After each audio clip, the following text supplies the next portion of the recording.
Hello, everyone, and welcome to a very special Spirit Dwarves, a Grail Country crossover of my new Saturnday Social series. I know you were there last week for the one with Raj, and I knew I had to follow it up with a heavy hitter. And this guy was recently highlighted on big PVKs and then followed up by competing with my yesterday's stream with an epic machine stream with Sherry and that one guy. And so I knew that it was fortuitous. I had scheduled to have him on for this Saturday Social.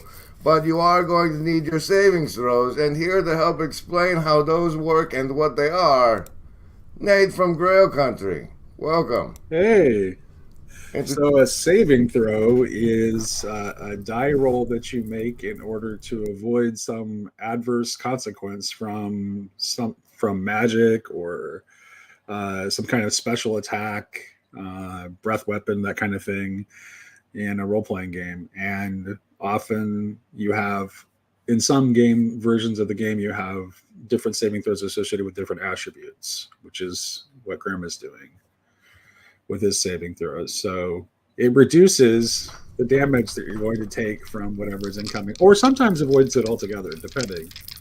yes, rather than it being based on someone's attribute, it involves their participation, so they get participatory knowing by making a choice of which attribute to base it on, which are their core values, whether that be, I'll bring it right back, survival, social, wisdom, or heart. Which is most valuable to you? Choose! Survivalists. You got a 10 today. You've made the savings throw. You'll be taking half damage from the mind control that follows. Socialists with a 19. Lovers of wisdom, the sophiologists in the group. Also a 10. Hard folks with the solid, I rolled it with my thumb again, 15. And indigo folks, you got a pair of nines making out. A pair of nines making out. So welcome, everybody, to this very special Spirit Dwarves, a Grail Country crossover. Looks like we have your savings throws. Nate, before we get into it, let's check in with what the commenters have to say. Absolutely. But then, we're going to have quite the conversation, I think. Vanderclay chooses heart. Good choice, Paul. Socialism has never failed me yet, says Slack. Ups the socialist. Anselman's out there. There's Gavin. All right, good to see you, everybody. Me and Nate are going to get into it now. There's going to be long periods of time where we pay no attention to you whatsoever. I just had to say, apparently, familial loyalty means nothing to Slack because he's on your live streams. I don't think the only time he ever showed up on mine is when you were there. So well, he's my DM, and it's kind of like a sponsor for AA. He's got to see what I'm up to. Brother-in-law. Ah, well. He's a good guy.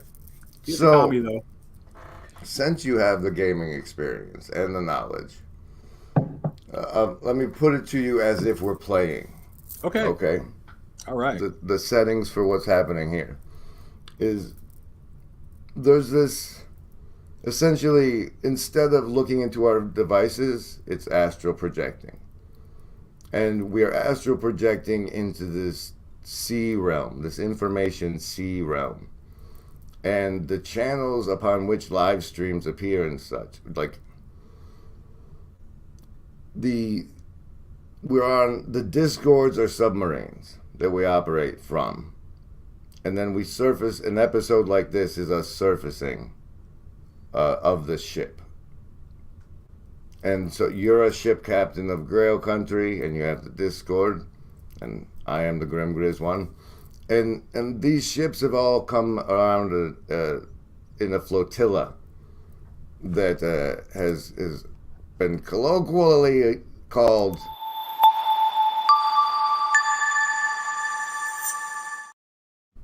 this little corner. Now, in a dry land metaphor, also, this place is like you walk into a market and there's a booth, and Pastor Paul's got a booth, and he goes and he stands in his booth for an hour every morning, and essentially we both found ourselves in front of the same booth, and we go grab a room at a local cafe and have a conversation. The Fringe Nexus Cafe aspect of it. So those are the two thought experiments in play for this conversation. And hey, Nate, how's it going?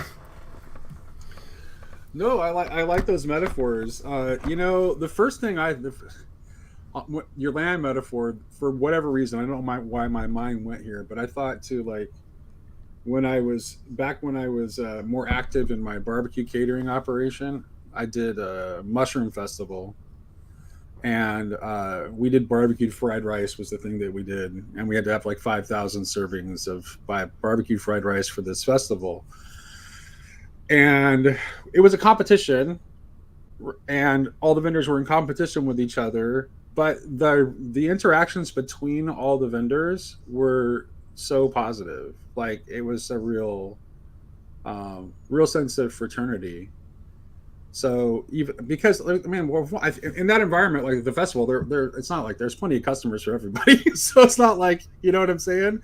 So it's like reduced the sense of competition, and there was just like a lot of great conversations and friendships that were formed, and it's like under the big tent of the banner. Yeah. Otherwise competitive people were able to put aside some of the I don't know, knife's edge vitriol of competition. I mean, because the people, I mean, it's like, I don't know, it's like most of the people were like small independent operators like us who were doing it like, I mean, yeah, they wanted to make money at it, but that's not the primary reason they were doing it, right? They were doing it because it was something in the festival. Right, and yeah, because they thought it would be a cool event, and also they were doing something that they loved. So speaking of your channel, when was the launch, and what was the impetus? So Michael Lighty, who some people, he's Paul's had a couple of conversations with him. Paul rebroadcasted. Okay, so this is the event that caused me to end up forming my channel. Michael did a conversation with Dr. Michael DeFucia on his book about Owen Barfield. I know Barfield pretty well, and I made some comments on Paul rebroadcasted Michael's interview on his channel, and I made some comments on that video that Michael found really insightful. And so he reached out to me and wanted to have a conversation. So the very first conversation I did was on Randos with Michael and Julian, and we talked about the radical orthodoxy movement, which is all right, let me pause you. An English theological movement led by John Milbank. All right, let me pause you there. Yeah. So at that point in the history of the corner, there was the channel Randos had launched. Yes. And that's where you had that conversation. Yes. Michael basically draws me in to a Randos conversation, and then after that conversation, he draws me into the Voxer group that Luke Thompson had started. Luke's Voxer group. Yes, and then Michael just kept saying, "Nate, you need to have a channel. Like, you just need to have a channel." And I'm like, "Okay, but I'll only do it if you do it with me, and Sherry has to do it too." All right. And Michael has since had a baby and doesn't have the schedule to do as much. Although I just scheduled a catching up conversation with him early next week, so I'll have Michael on next week, and hopefully at some point Michael will be back because he's the reason the channel exists at all. And so that's what it was. And the idea was that he said you read a lot of cool weird stuff, and it would be cool if you talked about it. I'm like, okay, let's do it. And how long ago was that now? It's not quite 2 years, I don't think. Maybe a year and a half. I'm a little... It might actually be... Well, the first conversation was definitely like 3 years ago.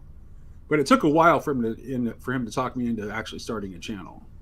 I think it's not quite 2 years. But it's probably more than a year and a half, so it's somewhere probably in between there. 18 months. You're fortunate I don't have it on hand. There's the part where Peterson's crying when he's talking to the Australian guy.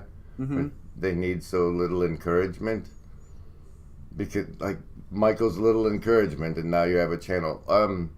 Was it part of, was it randos that helped you make, like, that let you see this little corner, or there was something happening here, or did you feel there was something yes, it happening? was. In fact, it was the randos conversations that made me interested and kept me, because I mean, I discovered Paul the same way that most people do. Is because I've been watching Jordan Peterson stuff, and algorithm throws up Paul, and I think the first video I saw of his was like one of his solo commentaries, and it was like, I didn't hate it, but it didn't super catch my attention.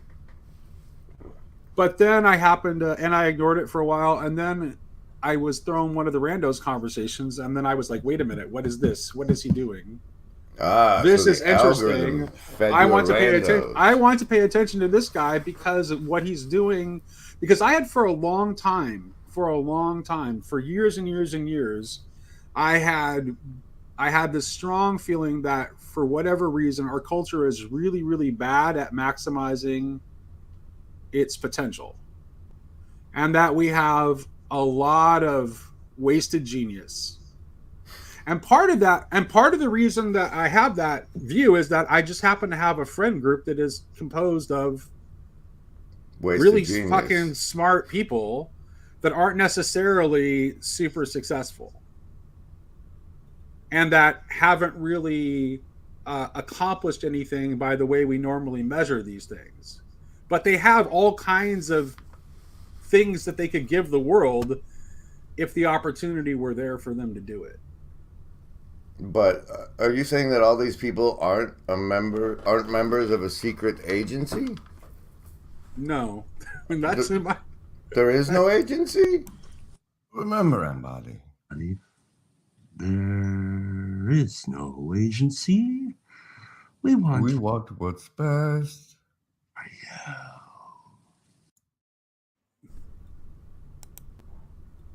I thought we'd check in with the comments where the Slack fella has said, "Ha! Not successful. I get paid to do nothing and be with my family all day." I consider There's when no people greater who success. are as talented as Sicarius is are doing a fairly mindless job for state government, that so you make a decent middle class living at it, you're still massive, your potential is still massively untapped in what you do, and I think you know that. Yeah, he should be at Eureka, right? Are you familiar with Eureka? No, I'm not. Oh, it's a great little show about a place in Oregon where they send all the actual brains to do the brain work. Gotcha. So this little corner was a thing. There was something happening here, and you ended up building a channel. What's that been like, having the channel? And now that you have, I never thought it would go anywhere. I thought I was surprised that I ever had more than 50 subscribers. What I told myself when I did it is like if anyone communicates that they're getting something meaningful out of this, and there's even a tiny handful of people that are moved or touched or motivated by it in some way that's positive, then I'll just keep doing it for them. And that happened pretty quickly, where like even when the numbers were still really low, and it's like, oh, okay, this is still meaning something to some people, so I'll keep doing it. And I'm really surprised that it's continued to grow, to be honest with you, because I talk about some pretty weird shit. So what's going on here, and where are the current randos chat signups? I mean, to me, this place is a playground. It's an attention pen. It's Google's attention pen, but they're like the same way you say there's wasted genius, right? I know there are brilliant minds stuck in this attention pen, and there's places this attention pen can reach through its domination, like the way Grim, one of the reasons they're stuck is that they're smart enough to see through the dominant paradigm, and they know it's bullshit. A LARP, surface LARP. It's like there's the real issue of those that don't know that they'd feel hungry if they didn't have breakfast yesterday because they can't do hypotheticals. Like, those are people too. That's public. And to me, that, because when you grow up in it, you think it's good to be like, what's best for the public is best for me because I'm part of the public. Mm-hmm.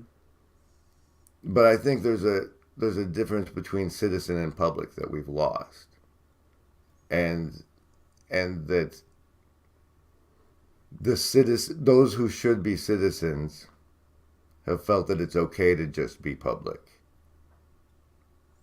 because everything was so under control. I don't. Is it public or is it just audience? Look at the way we run our politics. That's why our politics is so theatrical. Is because what we're fundamentally trained to be is to be audience/consumers. That's what it is to be public, and that there's the potential for anything more than that is hard to see. Like, well, because there's no right? incentive. There's no incentive within the current system for that to be the case. That's the thing. I broke when like there's idiocies. Like, it's like, let's say with medical insurance, like they will gladly pay like $1,000 a month for me to be on some pill, but for my depression. But since teeth are different, they'll only do $1,500 a year for dental work, which may be the cause for my depression. And it's like those fundamental, like, just things are so obviously out of whack. Do you think people retreat into escapism? And why wouldn't they? I mean, that's the one thing we're pretty good at, is creating pretty appealing distractions. That's the one. I mean, that's the one thing we keep getting better and better at, right? That's like the one area of legitimate innovation left in our culture. Is we keep making better and better toys and better distractions. Supernormal stimuli. Yeah. But I don't know. Let's play some branding and take this someplace prettier than the current state of the world. Okay.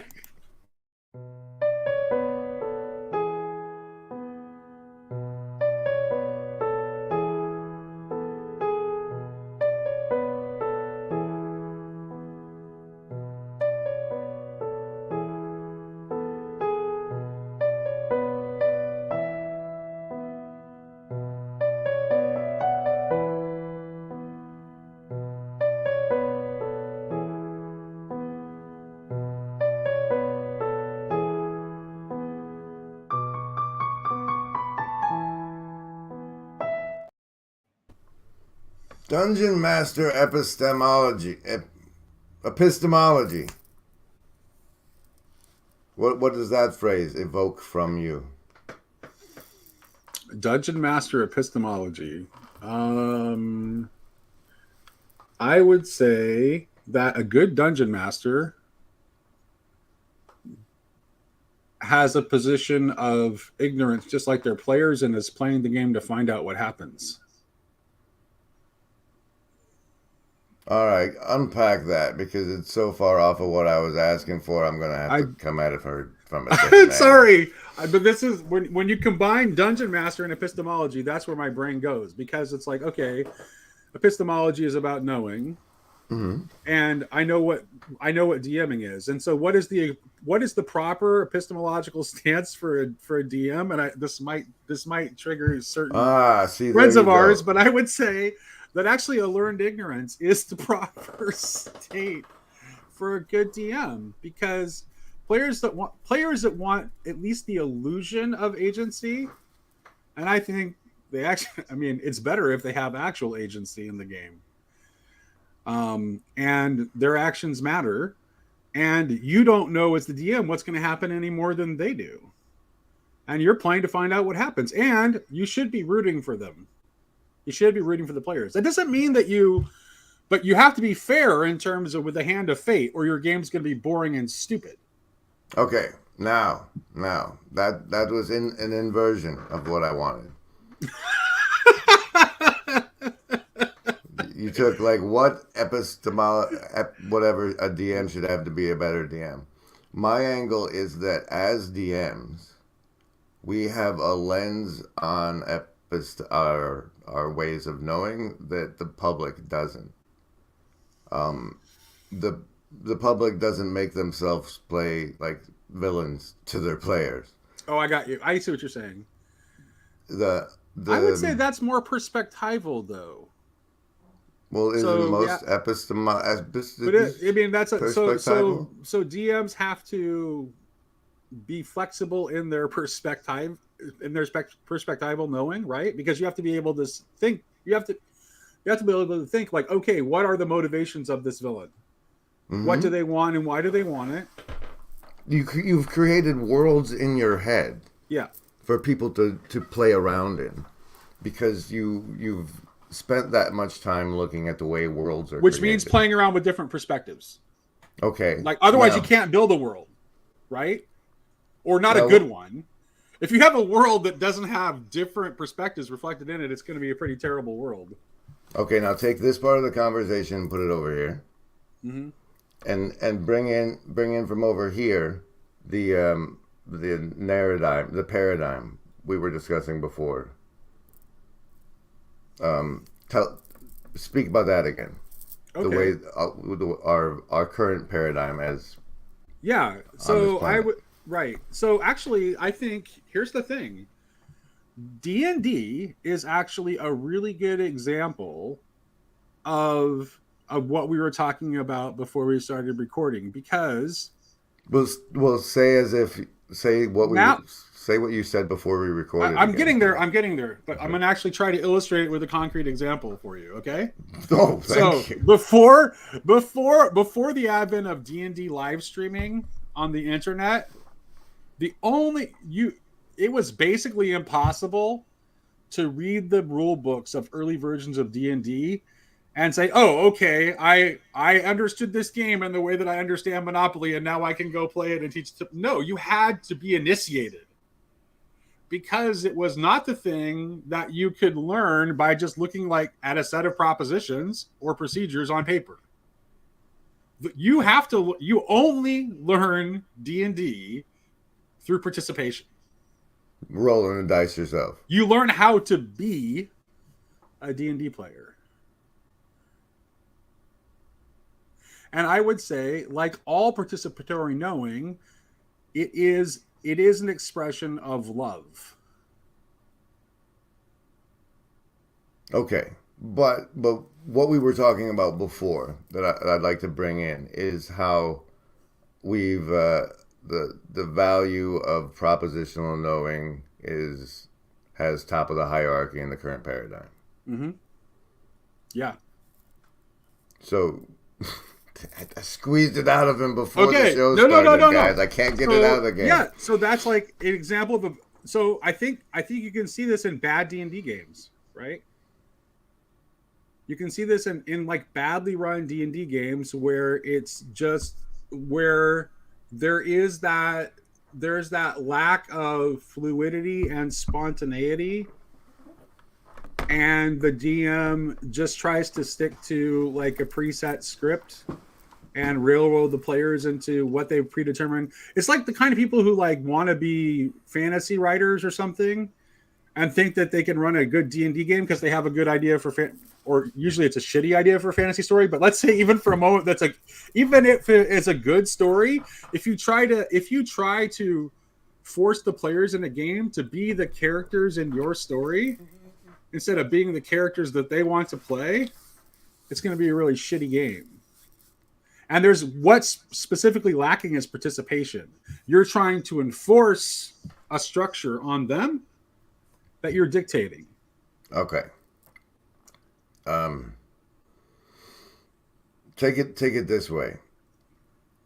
Let me tell you. Let me do a pep. Let me do a quick pep so I can bring this guy out. I haven't shown him forever. This is the pap monster.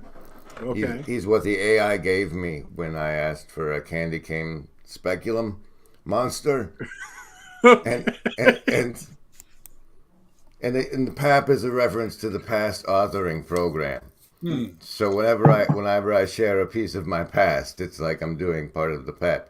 Gotcha. And there was this point, I don't know, in the 80s when we were making, I don't know, I assume it was Marvel superheroes characters, but it could have been a different system because, you know, all like gaming groups. I play the Marvel superheroes game. You're older than I thought you were. Oh You're yeah, like pretty close to my age. I'm ancient. You played Marvel superheroes. I'm ancient. That game was like 80, 85? Yeah, but they had the percentile dice in the charts. Yeah, I got all the way up. Yeah, and the universal resolution chart with the color coding. Yeah. Okay, but having done so in character generation, you know, as all good players do, we min-max. And we look, and like robotics was like all your rolls are negative 40% because robotics was such a new whatever at the time. And what I'm saying is that as DMs and players in this reality, that we've taken the system's view of realities of like cyberpunk or whatever. That's it. The systems. Yeah, that's it. Because that's what a good role-playing game has nothing to do with the system, and it's all about that method, which is what I was talking about that you have to be initiated into. Like, because it's beyond, it's not defined in the rules of the game. Like, you can read the rules of any role-playing game, and it's actually, you're not really going to know how to play it until you sit down at a table and play it with people and do it. That's where the game lives. Okay, and now the game we've been playing is this YouTube corner thing. So, like, when you do before you do a live stream, you make a skill check. Highlighting what those skill checks are helps me determine what lobster monkey hierarchies exist. And the voices are telling me to change the topic. Let's check in with the chat. Special thanks to the Shadow Cabal that makes all of this possible. And the voices in my head. Have you met the Dreamcatcher of Optimal Grip? Okay, what are we doing out here? Janice says, guess my age. I win. No, that's not proper for a gentleman to play that game, Janice. How dare you? How dare you? Hello to the voices, says Philip Nickerson. Hey, Phil. So says, wait. Life is a game where the DM doesn't play fair. Maybe. Or maybe you're just not getting into your character. Okay. Compare and contrast the way a player should approach, the reverence with which a player should approach a DM, and the reverence with which an actual human soul should approach God and life on this planet. And you got the full screen for it. Ready, set, go. Okay, well, I would say that a good DM is a friend and part of the game. And they adjudicate the game, and they try to keep the game interesting and fun, but they're not going to be absolutely dictatorial, and the players are going to have agency. And I would say that's actually like pretty closely analogous to how I see God.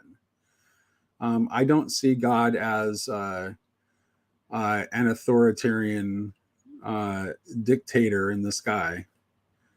And I think that God calls us into friendship and cooperation with him, just as a good DM calls his players into friendship and cooperation with him. So it's a surprisingly good analogy. Oh, good. I don't have to monologue any longer because I was just about done with my analogy there. Oh, I was there. I was with you. So that's how I see it. Like a good DM is a friend to the players, and we are called into friendship with God. But there can be both those relationships can be out of whack, and it can be the player's fault when that relationship is out of whack, and it can be the in the case of a human DM. In the case of the human DM, it can be the DM's fault. In the case of God, I would say it's never his fault. Well, you and I both know, as people who have DM games before, that God, as a DM, can give them all sorts of clues, and they're going to run off to the bar and chase whatever, and just ignore their own plot line. Yep. And my strategy when that happens is to just make something interesting happen.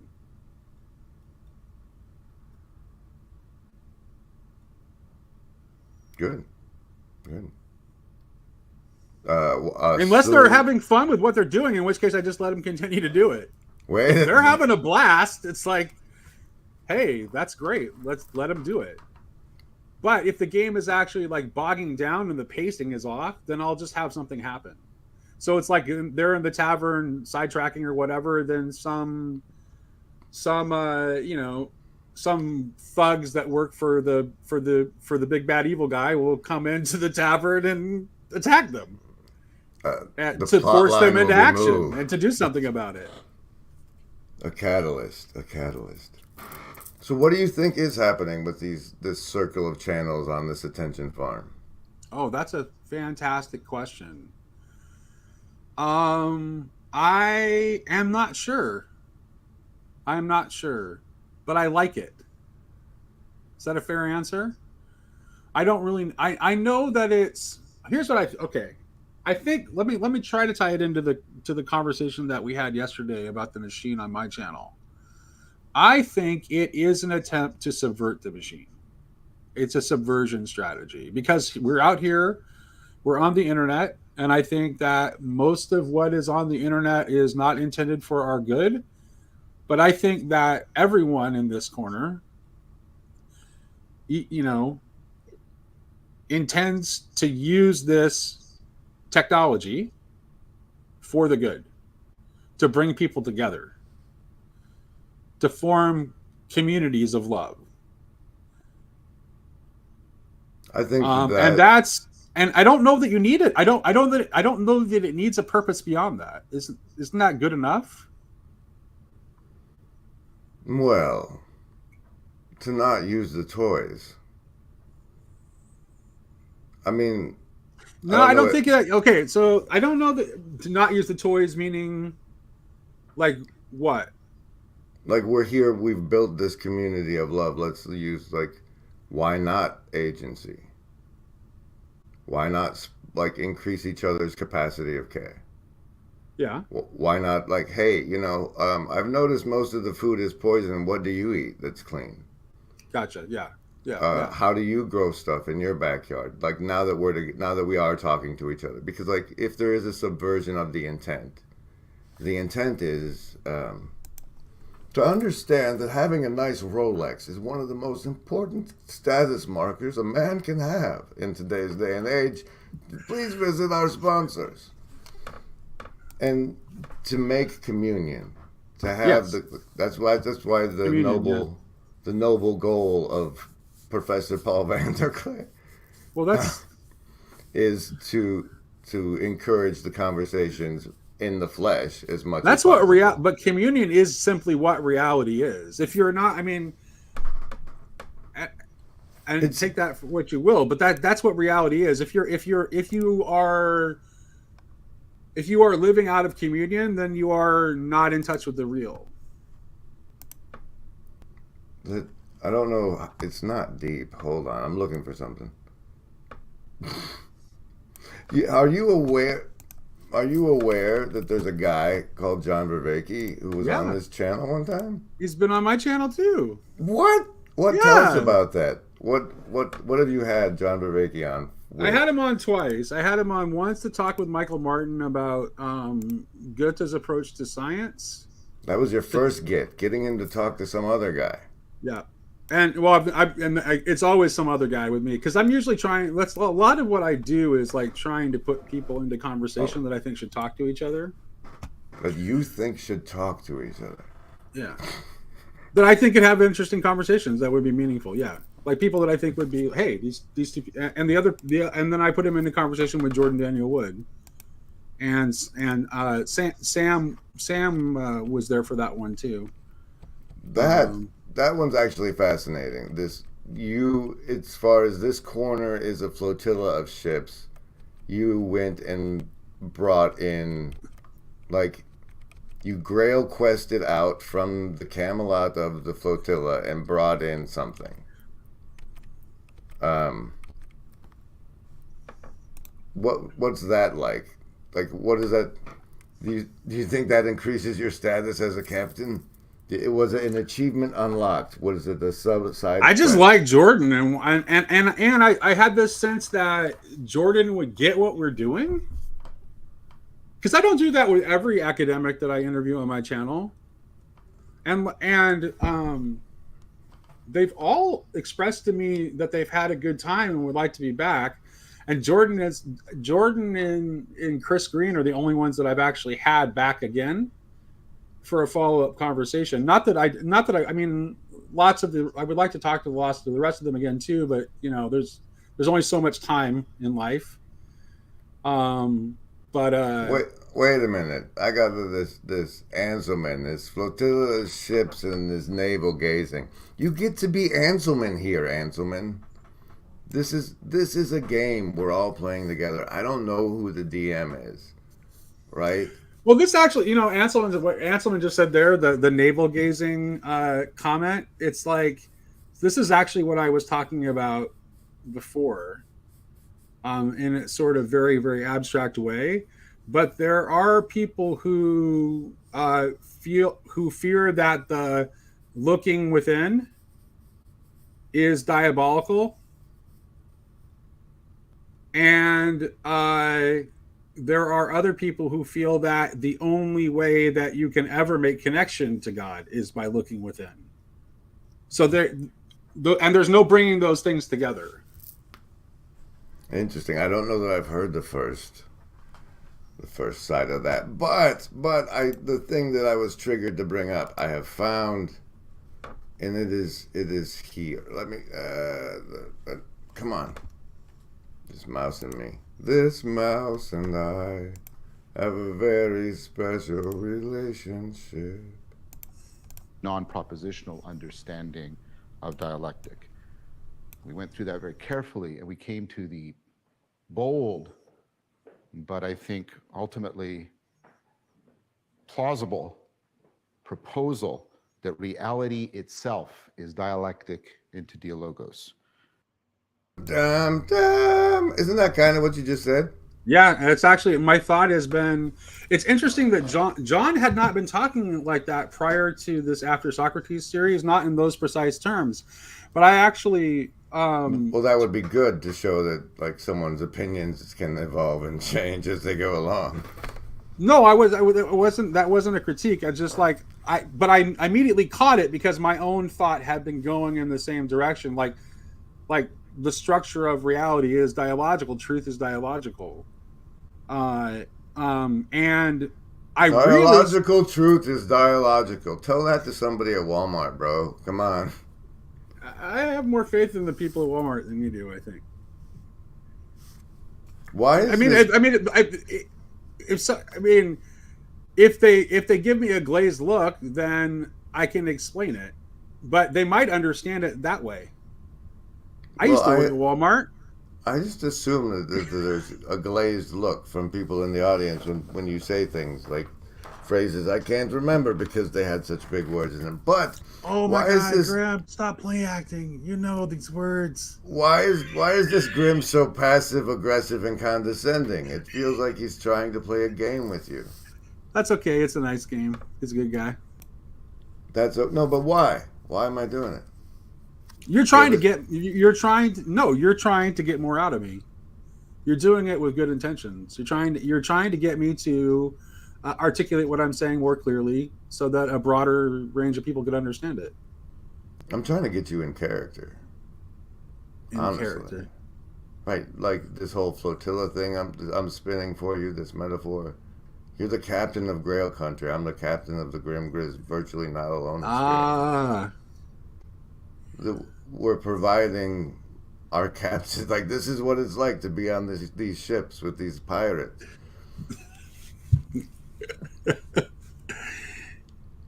Gotcha.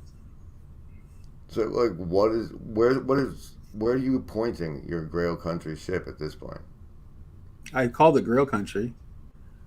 What does that mean? I'm pointing it at the Grail. Isn't the Grail like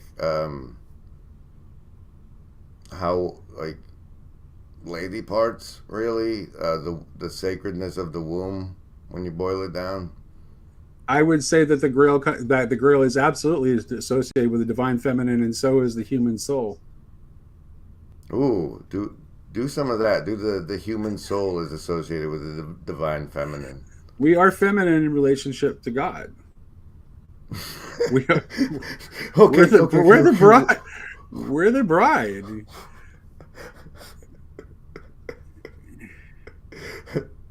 We there's something feminine. Bride doesn't. No. Let me. There's something feminine about the human soul. Is the most beautiful way of saying we're God's bitch, y'all, I have ever heard in my entire life. No, we're not his bitch. We're his beloved. We His bitch beloved. about it. We bitch about it plenty. Oh, we do. We do because we don't trust that we are his beloved. We worry about that. We don't feel that we don't feel that we are both simultaneously egoistic and arrogant and deeply insecure and feel that we are not worthy at the same damn time. Well, we know damn well we're not worthy, first of all. And second of all, we look around and it's hard. No, wait a minute. Who gets to determine what's worthy? You or God? You exist because God decided you're worthy. Period. End of story. You don't get to fucking debate it. I have the capacity. I'm not kidding. I have the capacity to judge my own work. No, I'm sir. serious. I'm serious. If you were not elect, you would not exist. There would be no reason for you to exist. That makes everything elect. Correct. That's right. That doesn't mean I'm not one of the bad guys.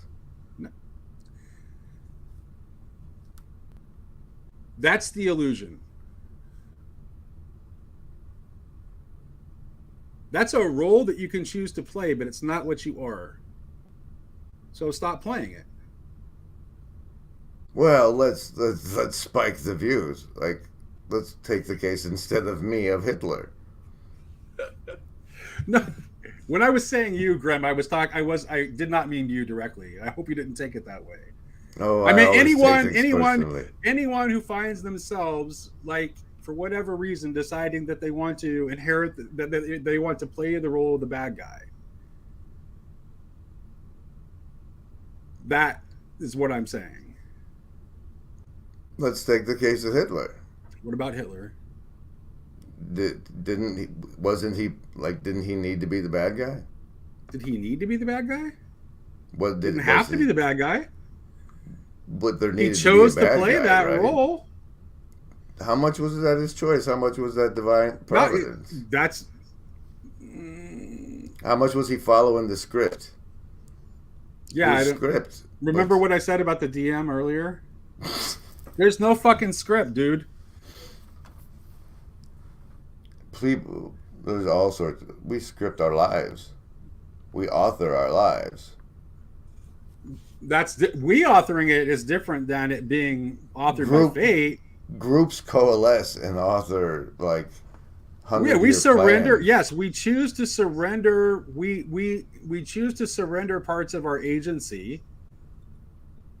But But we're the ones who chose to surrender it.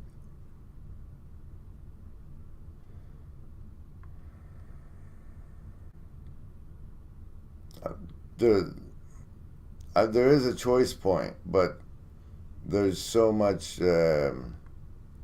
There's something before the choice point. We're brought up into a surrendered agency. We're enculturated into surrendering our agency. This audience aspect. Yeah, that's what the fall means.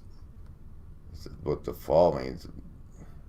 No, I'm talking actively enculturated because life feeds on life. Right? Life feeds on life. That's well, or you could say the way I said it in my conversation with Chris Green and Jordan Daniel Wood about death was that everything exists through death. But that's not the creation. That's not what we're called to be. Who's calling, and how do I hear it better? God's calling. And how does one hear it better? What if I don't? I don't hear the call, sir. What if you don't hear the call? Yeah. Is your antenna dirty?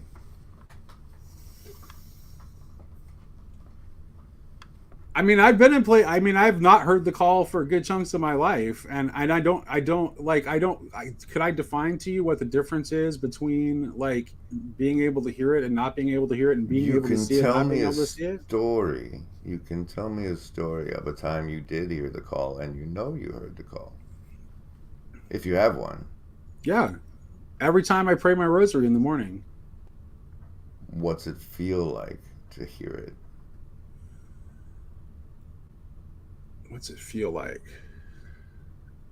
Actually, I'm going to give a different, the most profound, this isn't a sense of being called per se, but I think it's important. It's important. When I was 14, I came very close to death because I went into respiratory rest from a severe asthma attack. And I was absolutely panicked the entire time until like right before the end, when it's like I was like I'm gonna die, I'm absolutely terrified. And then at some point, right before the paramedics showed up, I felt this warmth and calm and the sense of, yes, you are going to die and everything will be okay. And to me, that was God. That was God.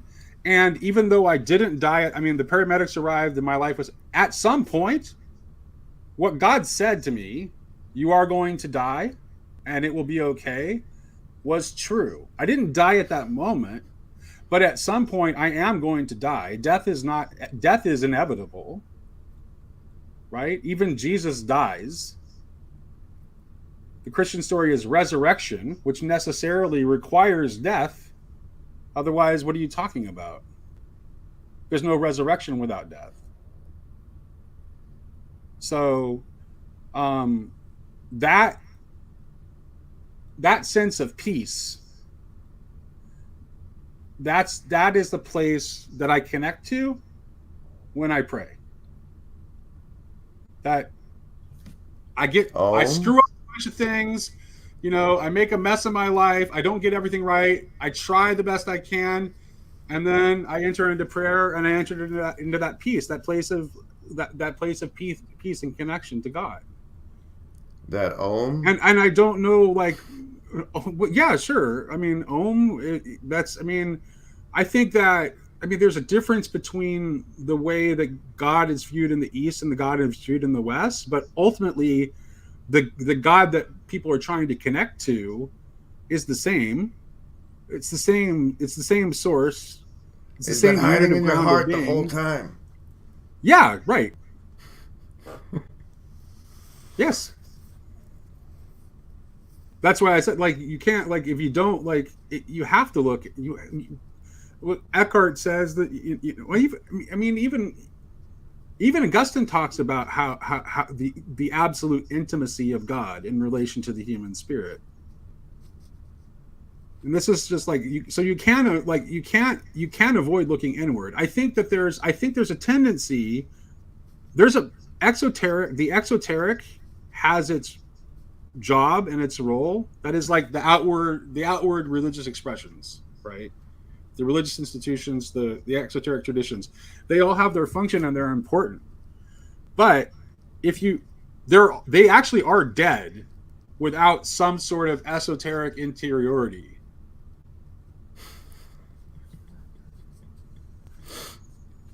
Verticality, perhaps. Yeah, because those exoteric structures are in fact horizontal. They have to be on the plane of death. I don't know what that means, but it came out. But you said like this came from me. This came from me asking you like where you wanted to point your channel, and that you named it Grail Country. But can you be explicit about where you want to point your channel? Yeah, I want people to. I want people to. Like a year from now, if things go according to your current aim, what's the channel like?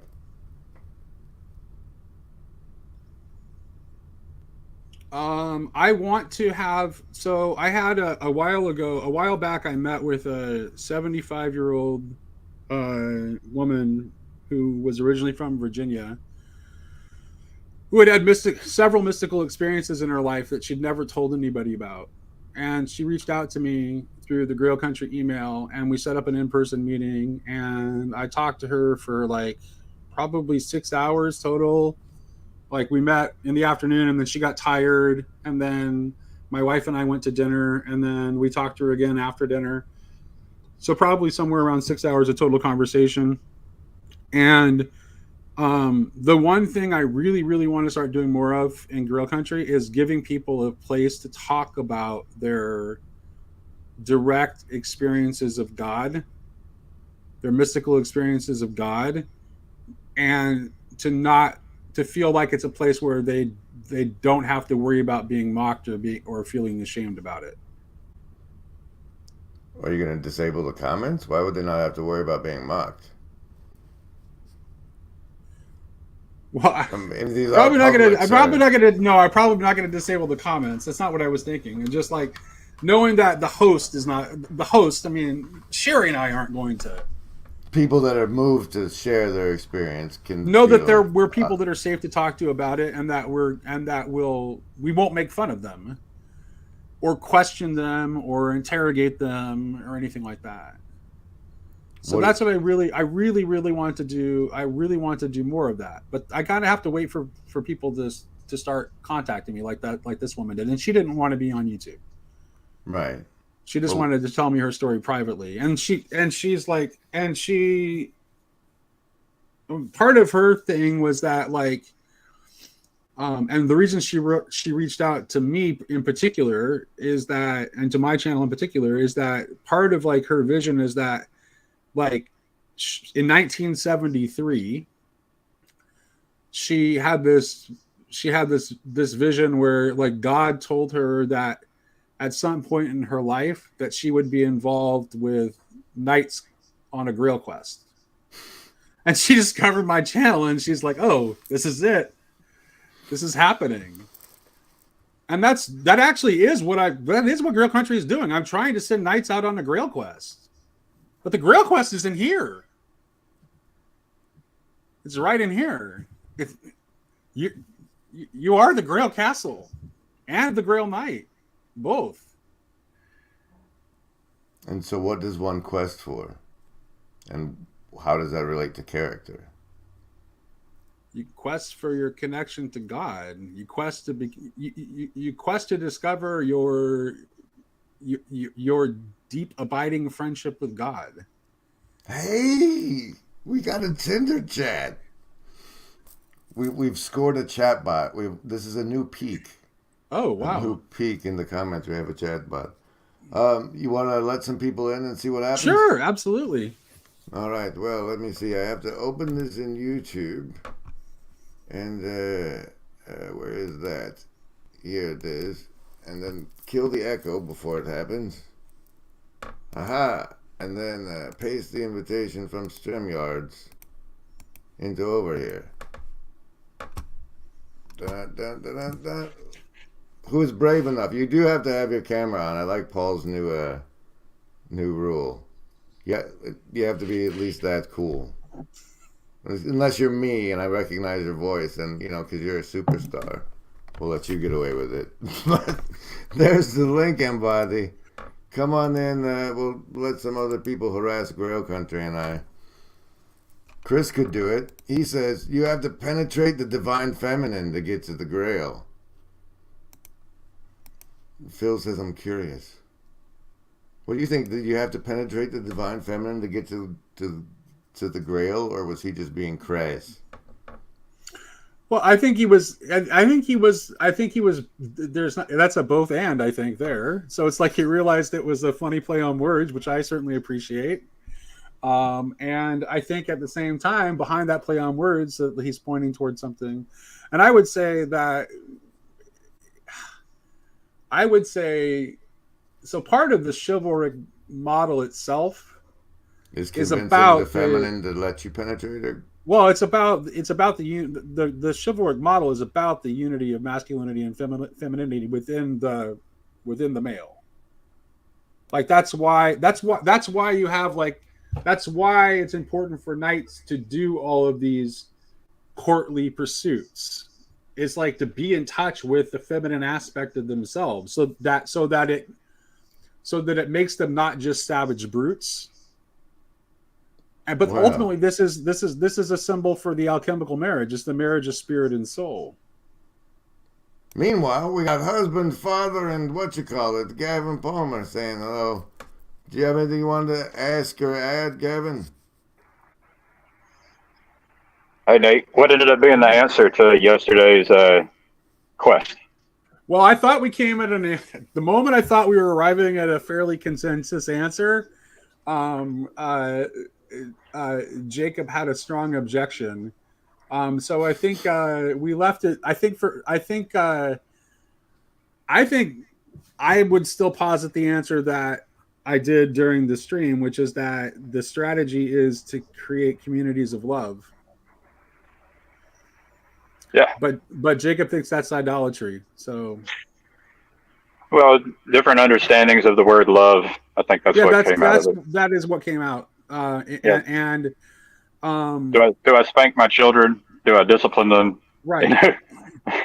Right. Do I let them experience pain?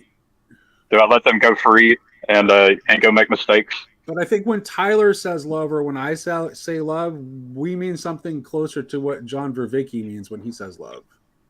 And that's closer to what Steven Pinker and R.A. Salvatore mean when they say love. Rather, what the fuck do you guys mean when you say love? What do you mean when you say it? The glue what do you mean when you say God? Together? Yeah, we say God, and then someone says, well, it's love. Well, what's love? It's like, well, let me show you, or try to learn how to show you. Well, as we've recently discovered... Well, no, but it can't... Reality itself is dialectic into dialogos. So this fact that it's all a bunch of word salad, circular nonsense is perfectly natural and an act of love. Well, as Jensen says, God is a conversation. Yeah, what is a conversation? God is a well. That's the thing. Right. It's not something that you're ever going to be able to propositionally contain. There's not a propositional container you can put it in. You can say what it's not, though, or can you? Can you say what it's not? Why would you? Why would you bother saying what it's not? Well, it's easier. Like, you can identify what it's not. It's like if you're trying to make a light bulb, you can say, well, it's not that way. It's not that way. And you can figure out 1,000 ways it's not. Yeah, that's like the apophatic theology approach. It's negative theology. I think I'm kind of with Grimm, though, but I think we can say things, but we can say there are some things that we can say that are cataphatic statements, that are positive statements about God, because we have them from Revelation. Like, what's love got to do with it? Yeah, it's what Tina's talking about isn't what Tyler and I were talking about in that conversation. That's a different type of love, too.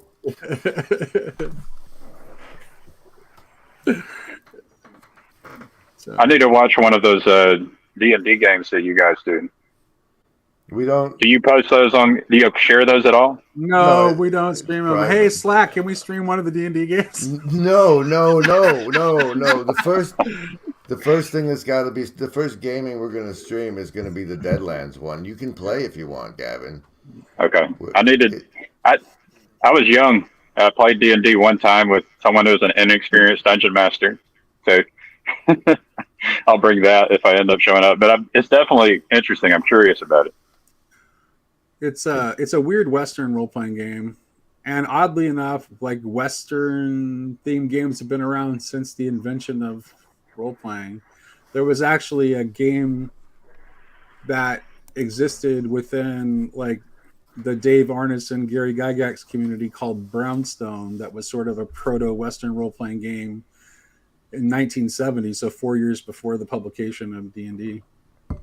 We're doing a Western one because it's I got this whole Deadwood Dandies pioneering thing going on for a metaphor I'm teaching my submarine. What's up, Trapper? Not much. Got my 6-shooter loaded and ready to go. Cool. We got some ghost rock for it in Deadlands. It'll be interesting. Is that music? I don't hear it. No, ghost rock. No, it is a type of cold that is fueled by demons, basically. It's demon by the souls of the damned. Yeah. Oh, okay. It's good times. It's good times. Is this a real thing or a game thing? It's a game thing. Yeah, we're gonna play a game of Deadlands as a stream because there's a game mechanic I try to convey to people about why we keep the horrors away from children. Is they have a reason for that in this game that I think translates really well, and it'll be fun to try and see what happens if we stream a game. Like right now? No. I have to refamiliarize myself with everything. Okay. It involves card decks and whatnot. Today we're just hanging out. Right on. Hang away. I'll jump in. I've been listening. The air has gone off. It's because of me, I know. The skunk brings the bad air. Is that how that works? I muted myself. I've got this dehydrator in my crawl space. It keeps the moisture from collecting on everything. So what are you doing down there, Gavin? Well, I'm trying to organize and clean things. You know, cleaning your room is easier if you're just like one person in your house and you've only like lived your life for X years. But if you've lived for 3X and you've got 3 children and a wife, and there's a lot to clean. Indeed. Cleaning a crawl space. Things shouldn't get down there. That doesn't. Well, we moved, and so it's like, well, where do you put the stuff? And it's like you have to, like, do you throw it away? Yes. Yeah.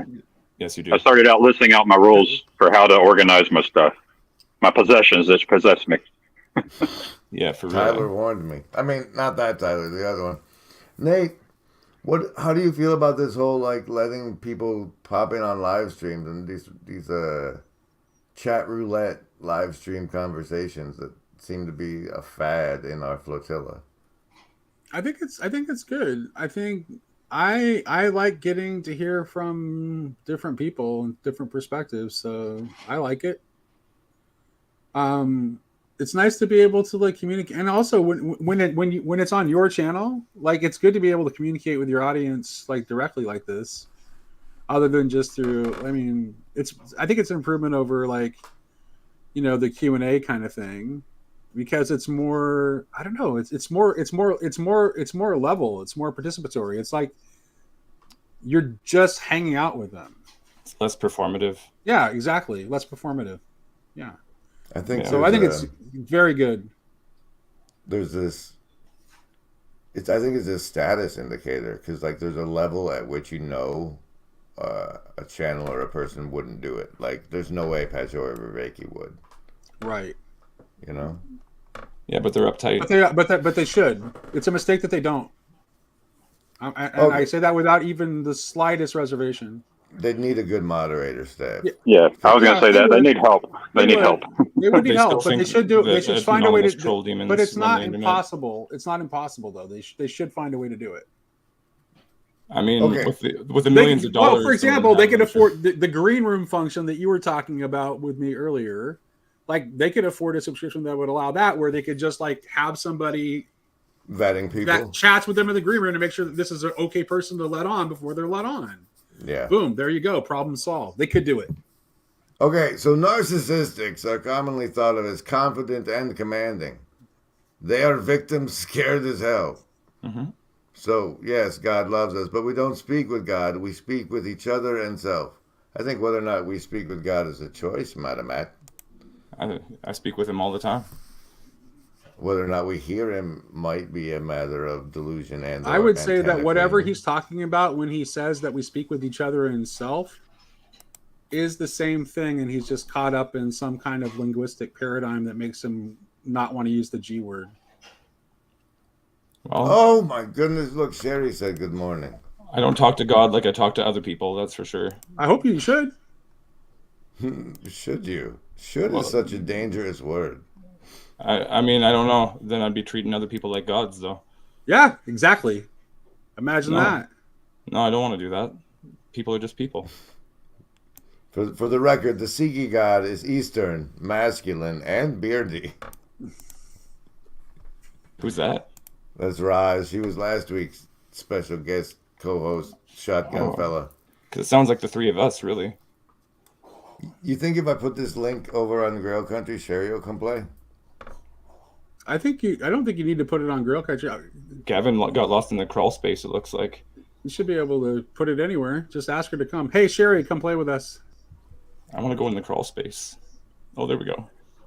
Hey. But no, He you're was just called to bent be. over this I whole mean, time. Trappa. I mean, and I don't mean that. I mean, I think I know you have the best of intentions with what you said, so I don't want to like act like I'm getting.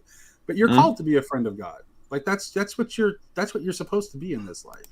Yeah, sure. Friend of God. I could be friends with other people too. But Right. the way Like, I'm I friends could- with God is not the way I'm friends with other You can't people. be friends with something that you don't see as a person. I'll Yeah. add to what I Nate's mean- saying is that, You know, that's like I mean, I that's treat not plants, impersonal. children, animals. I try to learn from everyone, like as if God can speak to me through everything and everyone. Right? It's like Yeah. I've learned from my children. Right, When my child was absolutely. 12 months old, and so if you treat things as that sacred, it provides an opportunity you wouldn't have had otherwise. That's my experience, at least. Well, I know.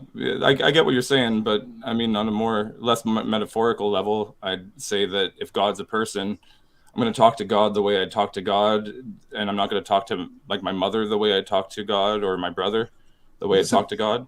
Okay, what I think Well, I would think it would be terribly, terribly wrong for me to talk to the prostitute the way I talk to God. yeah, I but you're think- not treating the prostitute Yeah. as a person, though. Depends on how I much think, you're paying. I for think it. she, That's the I problem. Or think, him. dude, I think she would find it terribly off-putting. Like that's not how it's supposed to work. She's there, and it's supposed to go this way. She's in a context, and this is how the situation. You've reduced her to a No, transactional object. no. I haven't. She I might haven't. enjoy the By virtue of hiring a prostitute, you've already done that. But if I take her to McDonald's instead of doing what everybody else does, or if I wash her feet and treat her like God, Yeah, she's going to be terribly confused. well, good. She'll be confused in a good way. Do that. Yes. Sometimes we need to be confused. Who That's am how I you to go should treat around her. confusing people? You don't go confusing people at work. People, well, You because treat people at work like people at work. You don't So- treat them like God at work. That's why their wouldn't boss. you? And Because you they're respect insane. the context of the LARP you're in, so everybody can get along. I'm not suggesting that you shouldn't get along, but you can. It doesn't like there's no. You can do that without disrupting people getting along. There's always someone. In fact, I would chaotic. say people would get on along the team. better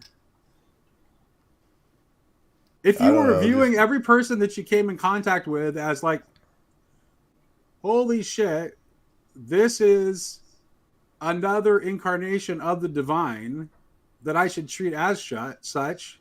Then that's not going to make your relations worse. It's not going to make things run more poorly. It depends on how you interact with the divine. Yes, that's right. That's true.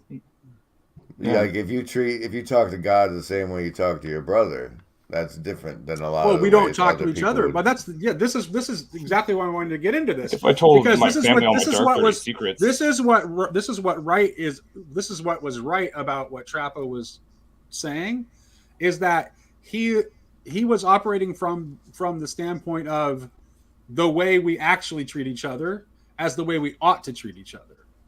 And I'm saying that the way we ought to treat each other is exactly the same as what our relationship to God ought to be. Why are you coming at people ideally. with odds? What? Is an ought part of an epistemology, an ontology, or a heuristic? And why do you have so many oughts? It's a moral logic. It's conscience. A conscience. yeah. I mean, are you Like talking like natural law? I don't know. He's coming with a bunch of oughts, and I'm trying to figure out what they are and what they mean. They Yeah, seem like I mean it's a strong word, but axioms. I get what he's getting at. Natural Like, it's just a law strong word. is I have a interesting relationship with natural law. I think there is natural law, but I'm very wary of people who want to tell you that they know what it is, because we don't know it in that way. It's very hard to define natural law propositionally. I mean, I think people have tried. I don't know enough. Isn't that what all that odding but is? I feel like there was quite a lot of centuries of people pretty well trying to figure out what natural law was. You don't have any I don't sense know of, it off my you don't heart, have any though. sense of things you ought to do, Graham? I think you do. I've observed Every you. ought is tied to a goal. Without a no. goal, there is no ought. Why do you think that an ought is required to a goal? It's like part of an if-then clause. Like, if you want X, then you ought to do this. If you don't want to die, you shouldn't sin. If you don't want to get, it's like all these oughts. And yours are, the oughts you're coming at with are like axiomatic somethings that are different than the oughts. That's why I'm like, what are these oughts? What are they tied to? Well, What's the goal? It tells you what, it gives you a hint at what Nate's goals are, his telos, right? So, Yeah, what's the telos of all that oughting? What's the telos of all those oughts? I would say it's right relationship. An optimal grip? Mm-hmm. Right relationship. I mean, oh, what happened? That's the dream capture of optimal grip. It's a branding thing. Gotcha. Does this make me branded now? No, wait, we got mad at Oh, Matt okay. honestly asking something. Where's the question? Yeah, let's see some. Does the match become the inferno? Well, I mean, inferno is like means winter and cold. So, I mean, I know what he's saying though. But yeah, the match could become the inferno if you put it down on something dry and breathed upon it, or breathed, or fanned the flames. You know. This is the branch I'm standing on. Thou ought not use oughts. I just question it. Is that how you spell? Is that how you spell that? Yeah, it is how you spell it. Oh. And What about it's the- inhuman what's the to avoid. AUG? It's absolutely inhuman to avoid using oughts. Yeah, I mean, but binary creatures. I don't know. I just don't like to put my oughts on other people. I like them, extend them to we and generalize them because everybody's on their own path. Yeah. I mean, other than basic true oughts, like you ought to eat. I mean, you ought to move around, ought to keep your heart pumping, your blood and your lungs going. Those are good oughts. You ought not. If your goal is continued survival. Yeah, No, indeed. Then you ought this. Yeah. I Cassandra says, can I'm we be starting to think, joined to though, God like- without becoming God? No, that's why we are becoming God. I think we're already be joined to God. without becoming God. I don't know. I think we already are. Too abstract. In the process of becoming, I mean, we are not yet real. We're not yet fully made. maybe. Hey, Hezzy, there's a link at the top, I think, and floating around. Good afternoon to you too. I didn't see who it was. Hezzy, we're just socialing now. Hezzy. The young Levite. Ah, He says it's okay that I think that the Jews were genetically engineered to rule over humanity, and that it's not offensive. Unlikely. What? Yeah, like that's my issue is that I'm pretty sure the God of the Old Testament was a group that genetically engineered humans to be their slave race, and like that there's obviously the creator. If God that's what as God well. is for you, then you must be in a pickle, because you still No. That's what the God of the Old Testament is for me. So it's very confusing. So you're and you actually really are a Gnostic then. And it's like Christ was all Yeah, like God, pretty well. the Sounds creator God was like, hey, no, it's not, because like that was just like, I didn't mean that as an insult. It's like, I'm just trying to because peg where you're actually standing. the Gnostic tag is that this whole realm is created by, and like an away team making slave monkeys is not the same as a realm creator. Okay, so you don't, you just don't, but you don't think that the Old Testament God is God. No, I think it's most likely aliens that have made us this abomination. But there's still a soul and a creator God, and Christ and the creator God thought it would be convenient to be the Messiah of the. So it's sort of still kind of like you're separating the God from the Old Testament from Christ. Yeah, I'd get along with Christians if they even didn't though have the Old Testament even so though much. Jesus self-identifies with that deity. Don't get a new without an old, dude. It's the way it goes. He doesn't identify with some other God other than the God of the Old Testament. Right, but there's this big confusion about, like, can you pray to the creator when you're praying to the false god? If you think the false god is the creator, are you still praying to the creator when you pray to the false god? Why do you think that the Old Testament God is the false god? I answer my question. I mean, like if you're praying to your God, it's not a false God. It's either a real God or it's a false God. I mean, if you're experiencing gratitude for creation, and I point it toward Thor, I don't go down and say, hey, okay, God, I see what you're saying. I see what you're saying. Yeah, I don't go down and say, hey, false God. Like, I mean, whatever his name is, it doesn't really matter because his name isn't a verbal thing. It's an identity. If I walk around like, praise Athena, thank goodness for what just happened. Praise it, if that happens. Well, but who's Athena to you? Is Athena the creator of the universe and, omniscient, all powerful, all good, truth? Or just I gotcha. What I've chosen as my intermediary between. Yeah, I mean, who needs an intermediary? So I don't get where the whole genetically engineered thing comes. I mean, it's one thing to say that that there is a unitive ground that is beyond the plurality of religious expressions. There is a unitive ground that is beyond the plurality of religious expressions. Common ground, yo. That's what I heard you saying. I'm trying to translate what you just heard.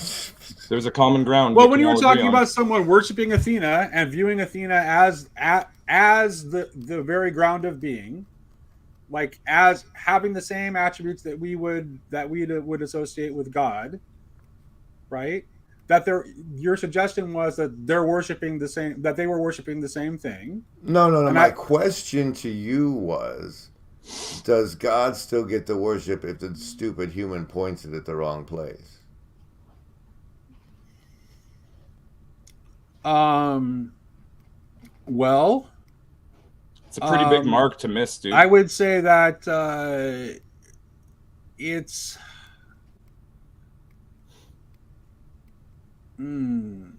there's a lot of stuff, and again, I mean, there's a lot of stuff about idolatry in the Bible. All right, let's do it like this. Let's take it into a hypothetical bubble. Okay. All right. I genetically engineer my cats to be slightly more intelligent and worship me as a god. But why? Well, don't question my motives, Trappa. And so I have these cats that Oh, worship me I as a ought god. not. I ought not question your motives, I guess. Unless you're one of my cats. Ah. And then I die. But the cats carry on like worshiping as humans. Chris, you got an echo? I think you better create some dogs, dude. Because if you're gonna try to get cats to worship you as a god, you're No. My point is, I did, and then I left. Mm. But the cats are still more intelligent and designed to worship.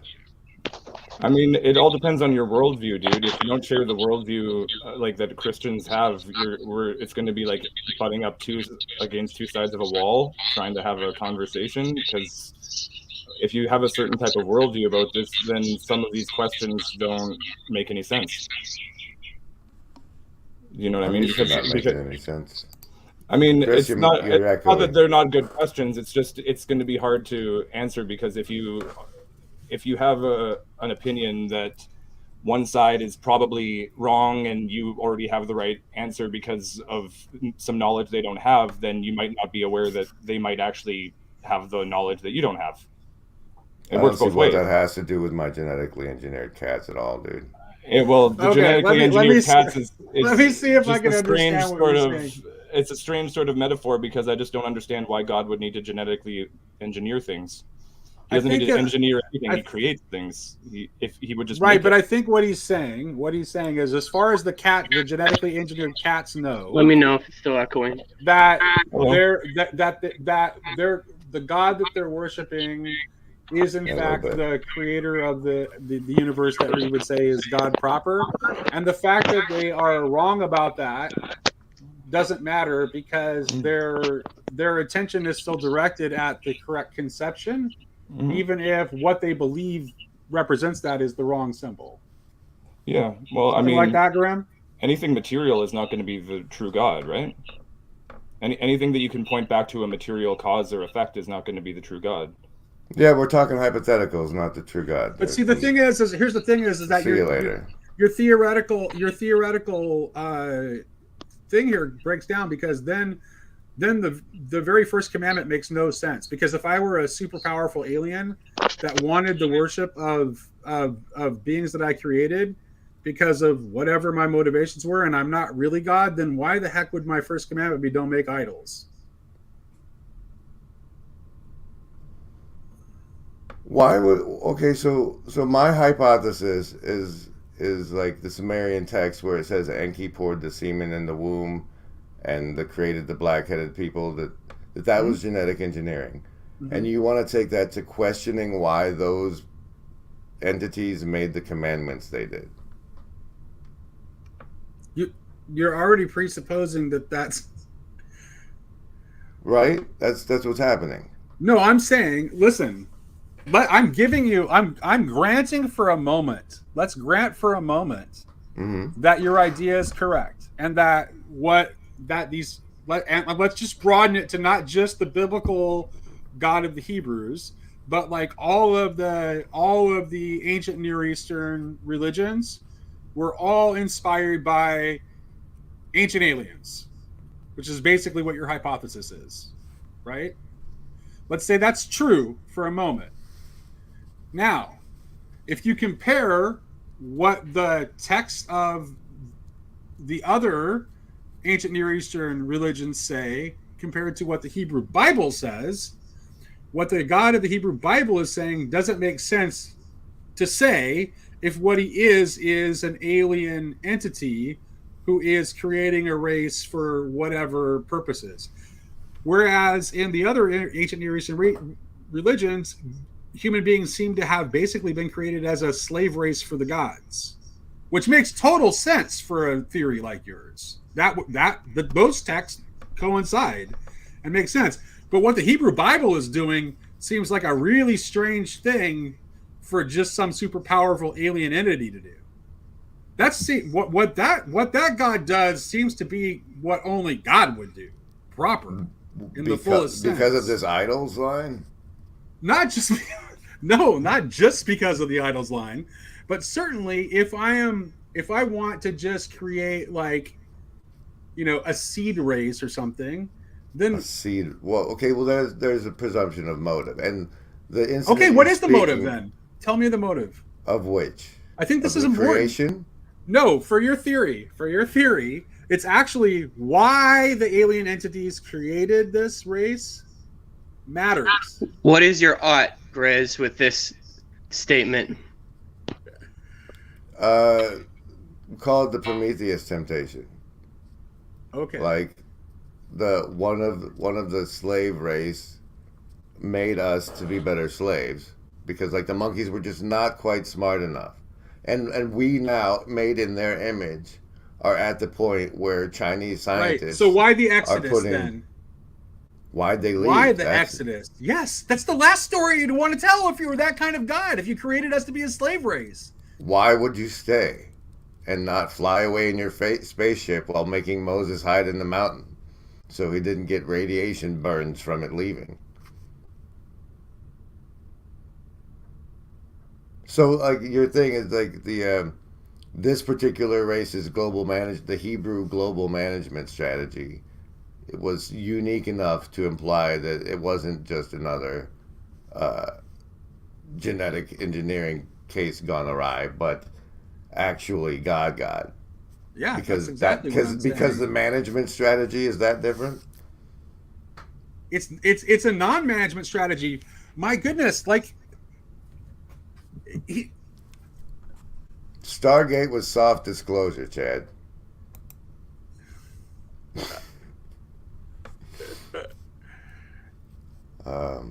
It's categorically different. It's a very different text that presents a very different God. Okay.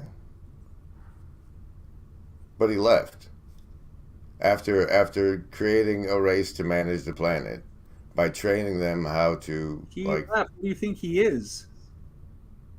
Oh, you're talking about the Hebrew one. Yeah. Yeah, I don't know. Spaceships, dude. It just seems more because humans are such an abomination. Honestly, if I look at humanity compared to the rest of this planet, it's an absolute abomination, and so the genetic engineering makes the most sense. That doesn't deny the existence of a creator God, or that the universe is made fundamentally out of love. But right, or that can be embodied as Jesus Christ the walkthrough of like how a soul graduates from this level of existence.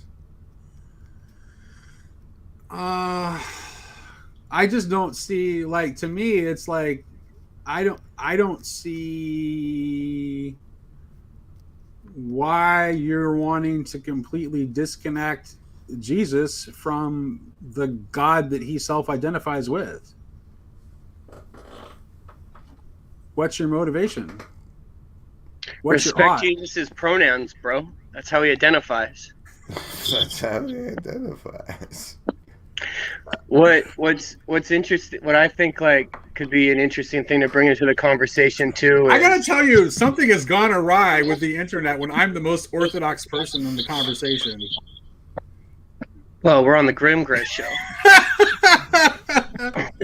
I was gonna say, like, even when y'all were talking earlier about talking to God, and then y'all are talking about like the Jews and stuff like that, it seems as though you talk to like Jacob, and he when you say something like, when Jesus says something like speak to God as your father, that seems to ring very true in Judaism, which seems to be something that you don't see other places. You don't see really from the Greeks, is understanding God as your father. And when you guys are talking about like the proper way to talk to God, in some ways, I think it all comes down to who God is, because talking to God as an alien is different than talking to God as your father. I got to pull up this comment by Anselman. It says, you have to know that God the Creator would not leave us in ignorance without a way to know him. And I agree with that. And I think that's why Jesus said, go to your closet and pray.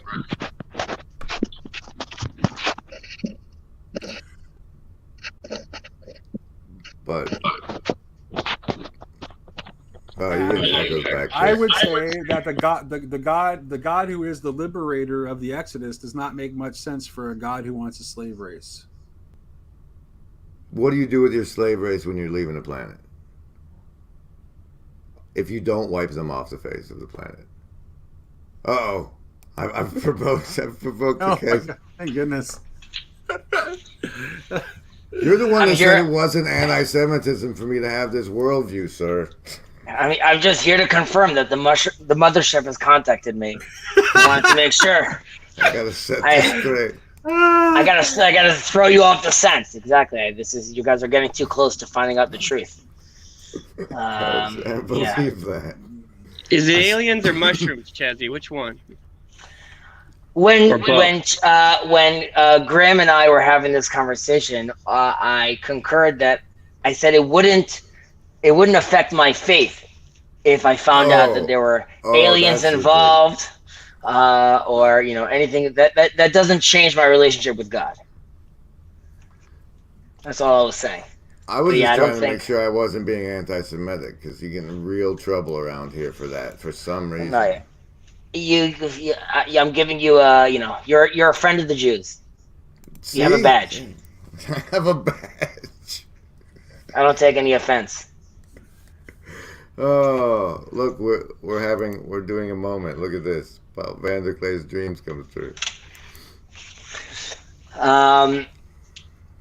Is there a specific topic you guys are talking about, or this is just open season?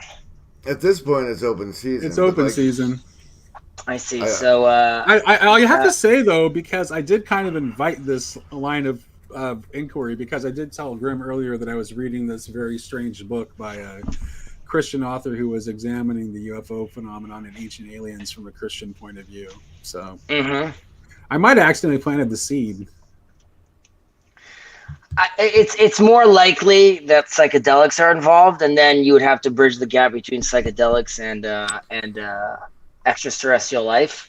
But again,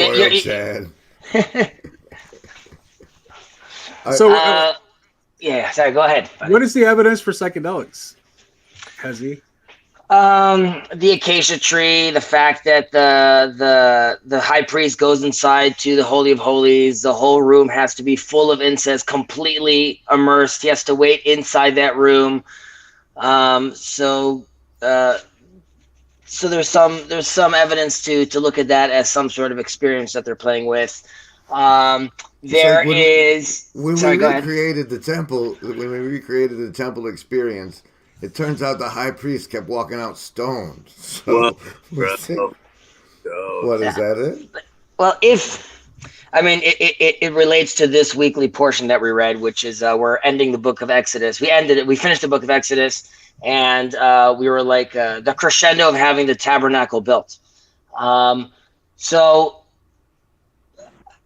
Ultimately, in this, I think this would be true about a lot of the Bible. I'm not saying this is just one way to look at it. There's a cultural appropriation over here by Moses, or the writer of the Bible, and this is sort of taking Egyptian ideas, Egyptian concepts and technologies, and then reorienting them and reappropriating them for the Israelites. So, the tabernacle, its size and specs are very similar to Ramesses II's. He had a very similar sort of war camp that he would bring out with him. And even the terminology of God's stretched arm, his arm out, like that we see inside Exodus, you see a lot of that terminology in hieroglyphics inside Egypt, using that same sort of terminology. And I would say that this was more of a political move of taking these great battles that the Egyptians would talk about, and they wanted it to be relevant for the Israelites leaving at the time. And that's why we're using this language, and we're using similar technologies. Same thing with the actual ark itself. It has after going through this whole discussion of no idol worship and not creating any sort of idol, we see God brings in this golden ark that has on it 2 cherubs. Right, so this is very counterintuitive, but this again would be an appropriation of the writer of the Bible at the time being aware that there are other people that use the concept of chariots, and they are riding on these cherubs. So we are appropriating that. We're taking that as this would be, quote unquote, the vessel that you Israelites need at this time to understand your relationship with me. However, notice that there's nothing above the actual ark. It's empty. There's nothing right above it. There's no entity that you're seeing. And the idea was that is an early version of keeping it in the abstract. So all these things. So this also relates to the psychedelics. I think Moses, being a high priest and a scribe, in his earlier life in Egypt, is very aware of these technologies. We have Egyptians that come with the Israelites out of Egypt as well. So you could imagine that some of these things are being appropriated during this process. What about the cannabis found at some of the temple sites? Yeah. So they found these two altars that still had cannabis residue on them, and this also, according to some, could correlate with part of the condiments used or the herbs used, and one of them is called knebosem, which if you could read as cannabis, maybe potentially, but clearly they were playing around with these substances. That doesn't make the experience any less true. Right. Yeah, that's true. Oh. I think a lot of people who use psychedelics would tell you that. I need to say something to you, Hezi. It's not relevant to the conversation really, but the thing we talked about with the 4, if you do it, I want to be one of the 4. I think you should do it with 4, and I want to be 1. Okay, I hear you. We'll get back to other topics, but I needed to say that to you for some time, so I'm just glad you showed up. I appreciate that. Thank you.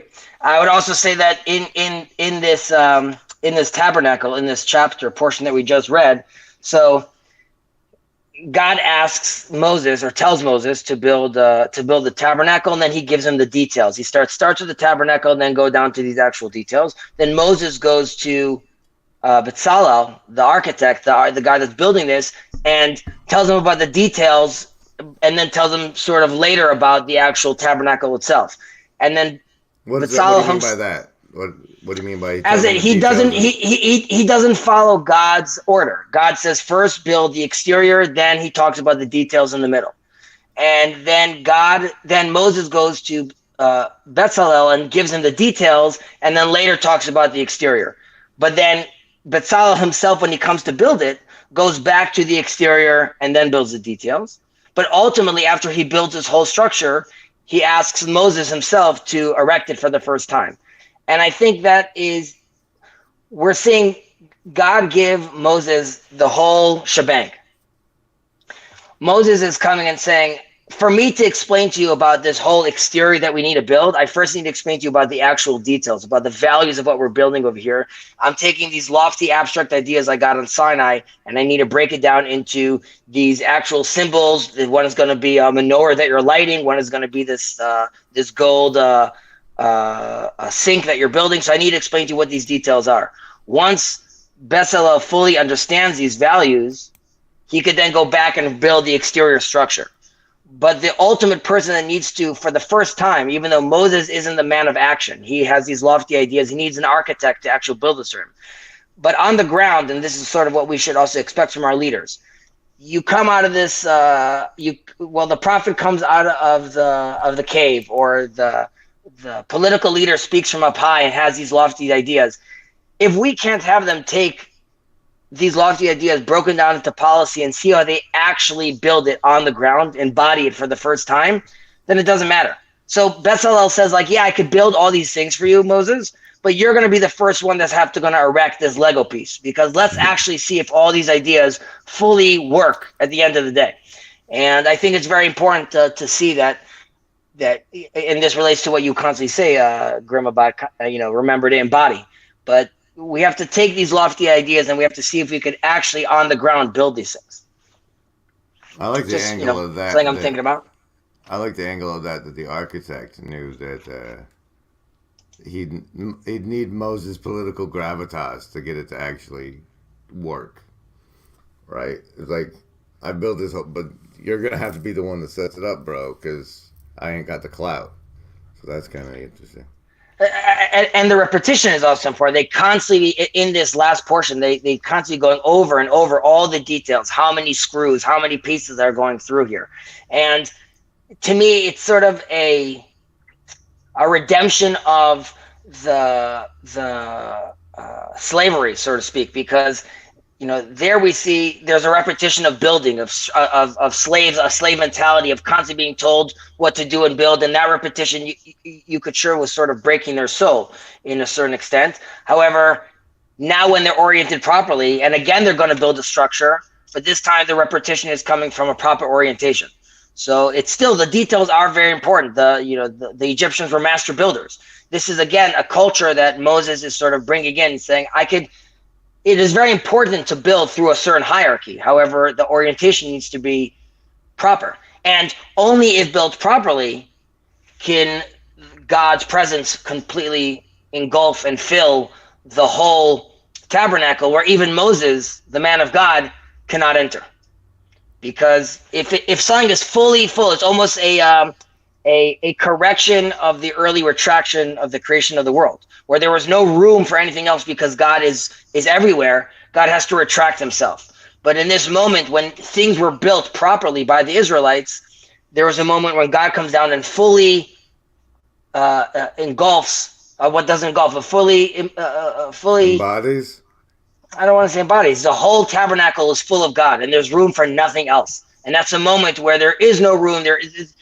God is not retracting. He's actually coming down and filling himself fully inside. All right, Nate, you got to save us from all this Jewish mind control. Sorry. It's the aliens, remember. Did you make your savings throw, or are you under Chezi's spell now, Nate? Chris, break us through. I mean, this guy's either genetically engineered on a higher level, or it's a bunch of gobbledygook to me. I mean, like, I get it to some extent, but I don't know. I don't really know what you're saying. Let's go back to cannabis in the temple. Everybody liked that part. Well, why aren't we doing it anymore?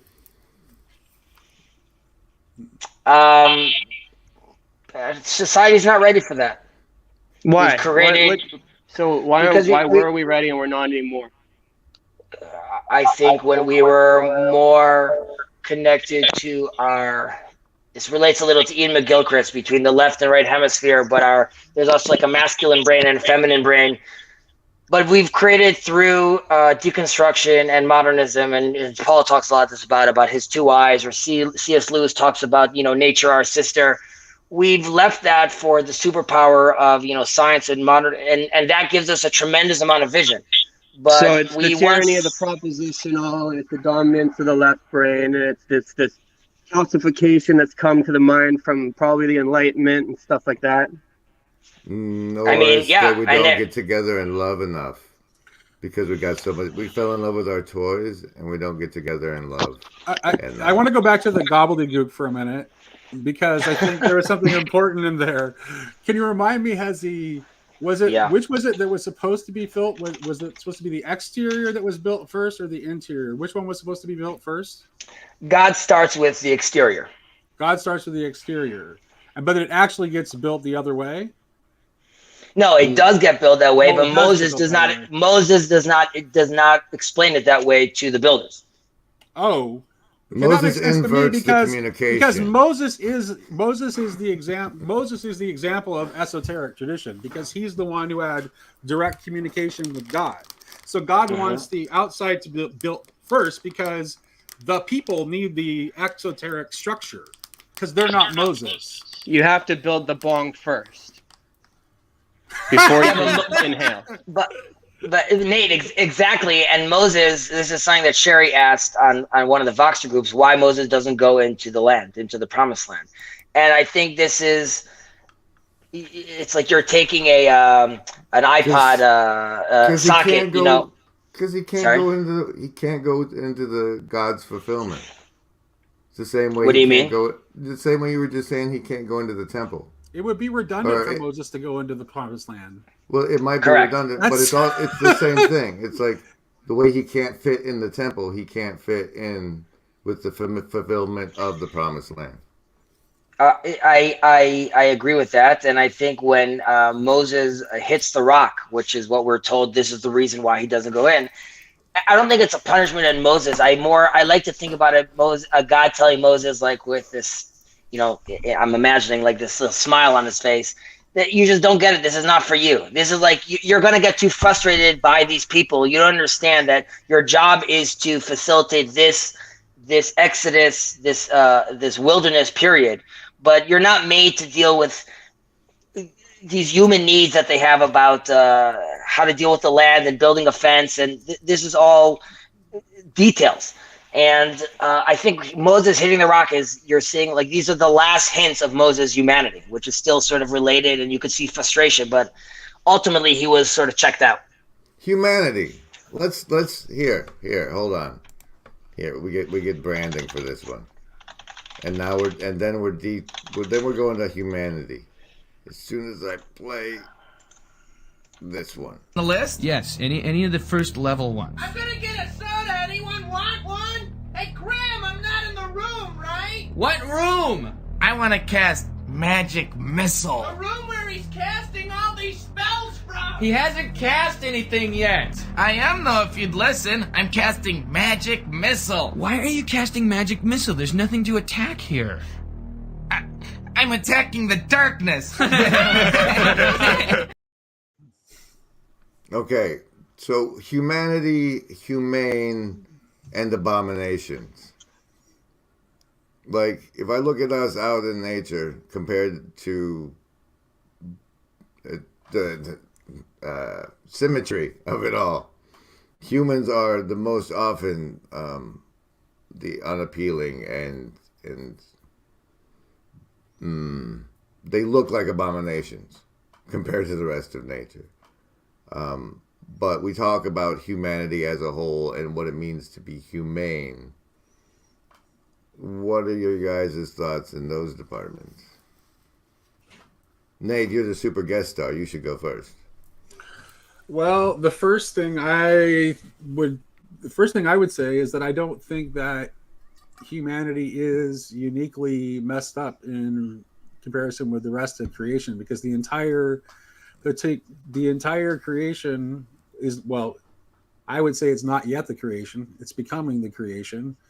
And one of the ways you can tell it's not yet the creation is that it subsists by death. All of it. The entire thing. Not just humanity.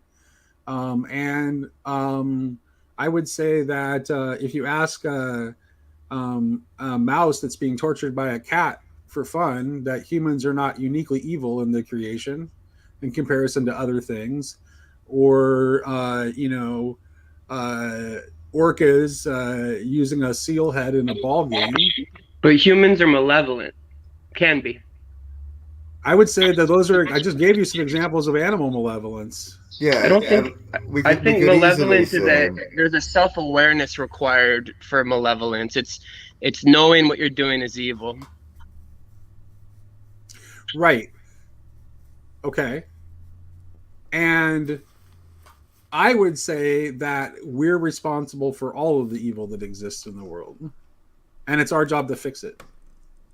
Where does this? But it's not the animal's job. Like, I think that's the difference I would agree between the animals and the people, is that because the people are capable of malevolence, it's their mess and they got to clean it. And that's the distinction.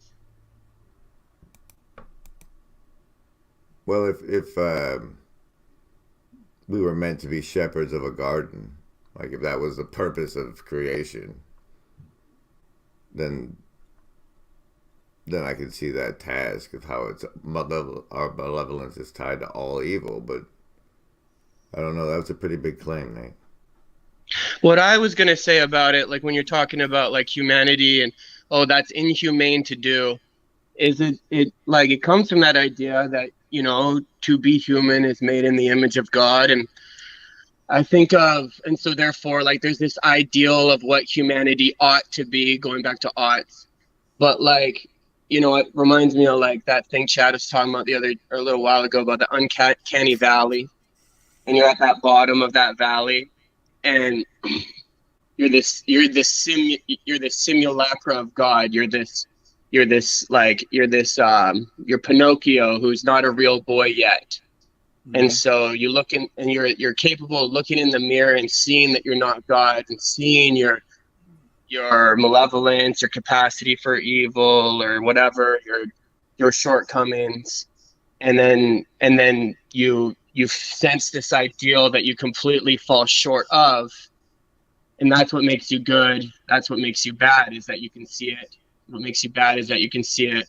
But what can make you good is that you can see it. And so, to me, you are different than the animals. The animals can't see it, and the animals can't be God. You can, if you can get over that uncanny valley hump, which is obviously a process. That's intense, man.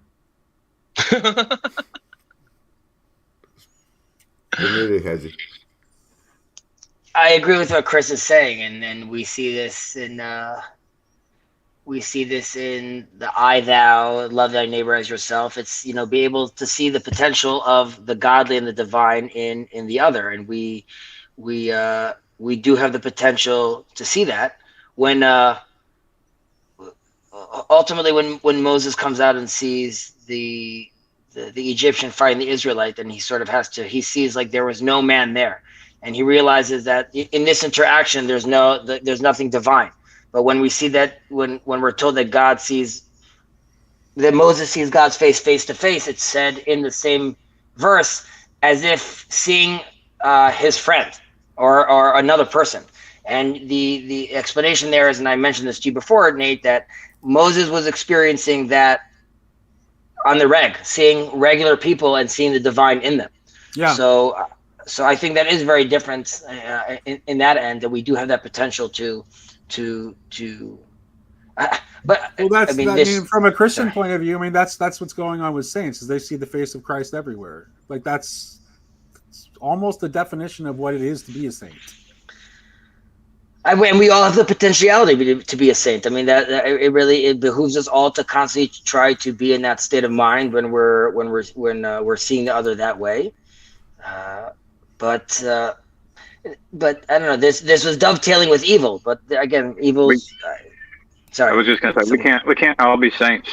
Like, we're born these babies, dependent on others, and we go and make mistakes, and we'll hurt ourselves and hurt others, and that's all understandable. So it's like, and some people learn. You're born in a unique situation, unique context, and you'll become something. And I think it can be useful, but we all have. I think, and then maybe another thing is like, if you become a farmer, that's out. Like, I don't know. There's so many things we can be. I would say don't put the saint up there at the top. You can aspire to it. You can learn from the saint. No, I would say that you should. I would actually say, Gavin, that you can't. If you can't aspire to it, because if you aspire to it, you will end up not doing it. Because there's something disordered about setting that as your aspiration. Because you've made it into the goal is to be a saint rather than to actually like be in the place where you can see the face of Christ in everyone. That's saying I want to be a saint and being to the place where you actually are able to see the face of Christ in everyone is a very different thing. And it's not an accident that most saints don't view themselves as Would you need to be a saint to be able to say such a thing with authority? Well, the saints don't claim saintliness for themselves. This is one of the traits of saintliness. Yeah, usually don't get noticed until after. Right. Here's how I would say it, and maybe this is different or whatever. Like, instead of like being a saint, like or whatever, like you're a caterpillar, you're a bug, you're a worm, you're nothing. You're on the ground crawling. You're helpless. But you have the potential to become a butterfly. You have the potential to fly. You have the potential to leave all the limitation. But like Nate was saying, using the word like aspire, or have the goal to be the saint. Like I don't think it works that way. I think that like Gavin was saying, not every caterpillar is going to be a butterfly. Some die before they reach their potential. But to become a butterfly is also not like this aspiration. It's just a natural process. It's just a natural, like you just become one if you can if you can make it through your trials and tribulations. That analogy has to break down when you're talking about human beings, because if you're talking about human beings using that analogy, then we actually don't exist at all. Right. But the way he's talking about it is the same way. Like, I'm serious. I'm not. Anything whose freedom is absolutely dependent upon another doesn't actually exist. They are just an expression of that other thing which truly exists. That you're just throwing in a wrench from smart people land. That's ridiculous. Yeah. Well, he's saying the same thing as like how stupid it is for a kid to get excited about growing up. It's like he can't try to grow up. I agreed with Gavin on that. You will grow up. Yeah, no, I agree with Gavin that it was not a good idea to set as being a saint as an aspiration, and that you would almost certainly not become a saint if you did. You will either grow up or you will die. You will either become a man or you will die. Like you will either, as a child, you'll either like adapt and become, or you die. Like those are like, that's kind of just the way of things. And I think it's like that as you continue. Like you become it, or you don't. You die. And yeah. This relates to Chris, grab. This relates to Jacob's dream and his ladder, not the channel, just the actual biblical case of Jacob and his ladder, because the angels, so to speak, going up and down, we learn, our sages tell us that they wanted to assault Jacob because they said that the Jacob we see down here does not resemble the Jacob we see in heaven. And the way to interpret that is that we all have this potentiality. That doesn't also mean that we all become saints forever. That means we have saintly moments, and that means that at certain times we could get to that place. But Jacob leaves as he's running away, and goes through a whole dramatic episode, eventually changing his name, right, to wrestle with God. And following that encounter with the angel, or his inner angel, or his inner devil, he ultimately sees his brother, and he says, "I saw the face of God on him." And going through those transitions, like you said, as you grow up, you have to battle through that. You could get to saintly moments when you realize that you could look around and see that you did in fact grow and manage to get that perspective. That I would say, and Nate, you could correct me, a saint is someone that is constantly in that state of mind, right? So they're like Neo, looking and seeing all the code going around because they see things that way. However, to the mere mortals like us, we have an opportunity at times to shine and see the so-called matrix. It doesn't mean that it's something we're inspiring to do all the time. I just want to say if you become a saint, I would guess that it's because it's part of the plan. You becoming a saint, like you have given yourself over and become one because you are no longer just you. And then the other what thing, do you mean part of the plan? You're trying to be an extension of God, right? And you've practiced being an extension of God, and you've been trained by God. And so at some point, it was everything else except you, and it was like the sacrificing of you, such that you could become the perfect servant. And then the other thing I'll add is, who are we to judge who is and is not a saint? Like, right? Wouldn't it take a saint to judge a saint? Like, you got to be careful about judging. We don't. But here's the thing: is that I disagree. We don't need to like. We don't actually need to determine that someone is a saint. What we need to do, it's funny because I was just thinking about Matthew 25, and then I noticed that PVK's sermon is on Matthew 25. But if you look at the parable and the sheep and the goats, like this is like what it is to be a saint, what it is to be a sheep, is to be the one who attends to the need of God's children. Like that's what it is. And it doesn't matter whether you know it's Christ that you are serving in that moment or not. I kind of like, I don't know, you guys tell me what you think.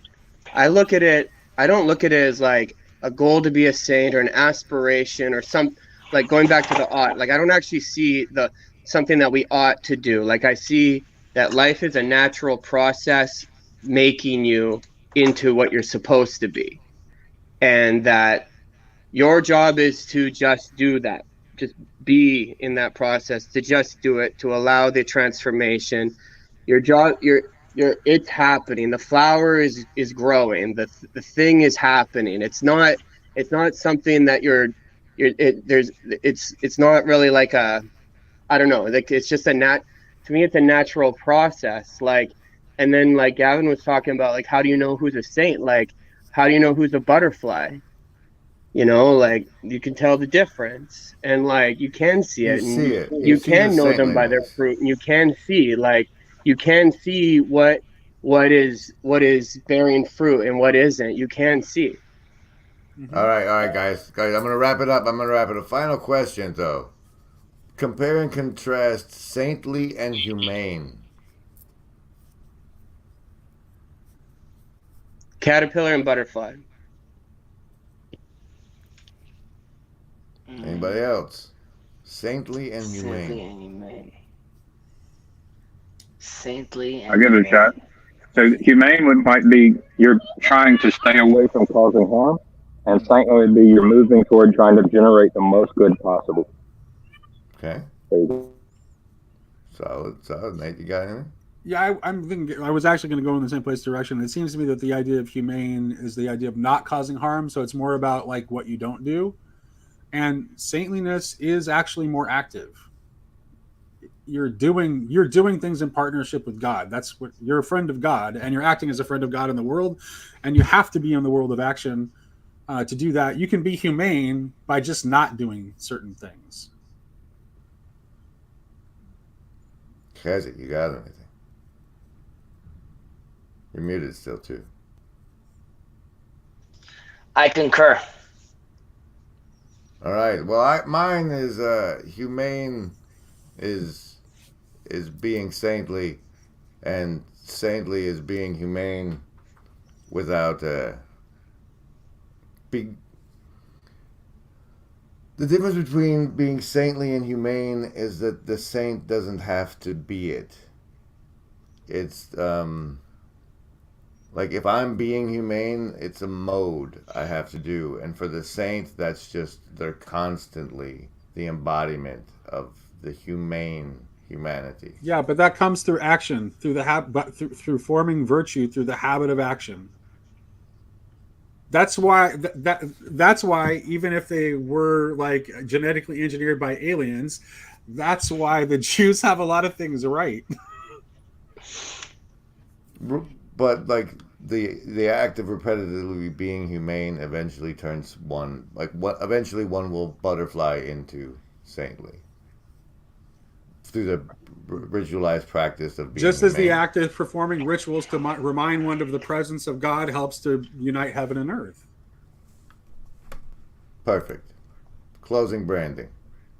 Wait, this one. And this song. Thanks everybody for being here. We all love you.